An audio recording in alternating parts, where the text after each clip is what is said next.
చాలా మంది మంచోళ్ళే, చాలా మంది పిల్లలు మంచోళ్ళే, వాళ్ళు ఏ తప్పు చేయరు. కానీ వారి ముందు జనరేషన్ వాళ్ళు చేసిన పాపము వారి జనరేషన్ మీద ఏలుబడి చేసింది. మీకు ఇంకో విషయం చెప్పనా, పాపం అనేది ఒక జనరేషన్తో పోదు. అర్థం కూడా చెప్తాను. నేను పాపం చేశాను, నా జీవితం అంతా పాపము ఆస్తి కూడబెట్టిన తర్వాత ఆస్తి ఎవరికి వెళ్తుంది?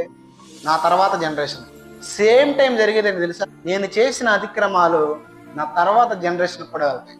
చాలా మంది కుటుంబాల్లో వారు మంచోళ్ళు అయినప్పటికీ కూడా ఎందుకు దరిద్రాన్ని అనిపిస్తారో తెలుసా?